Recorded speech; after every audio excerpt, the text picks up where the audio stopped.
Iran ఆర్థిక సంక్షోభం పతాక స్థాయికి చేరుతోంది. చివరికి అక్కడ బ్యాంకులలో డబ్బులు అయిపోయినాయి. అది ఖొమైనీ సర్కార్ లాగేసుకుంది. అది అప్పులన్న పేరుతో తీసుకుందా, ఏం తీసుకుందో తెలియదు. ప్రజల దగ్గర కట్టించుకున్న డిపాజిట్ల డబ్బులు తిరిగి ఇచ్చే పరిస్థితిలో లేదు.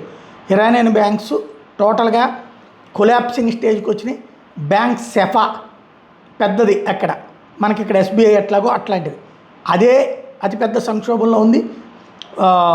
మొత్తం ప్రతి 3 లార్జెస్ట్ బ్యాంక్స్లో ఒకటి ఇలాంటి పరిస్థితుల్లో ఉంది.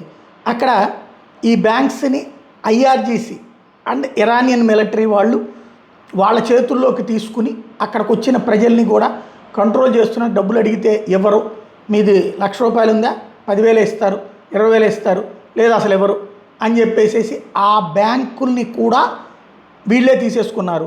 Iran revolutionary guard corps, IRGC, అట్లాగే ఇరాన్ మిలిటరీ. ఇది ఇప్పుడు వాల్ స్ట్రీట్ జర్నల్, అమెరికాకి సంబంధించినటువంటి మీడియా సంస్థ ఫోకస్ చేసి చెప్తున్న అంశం.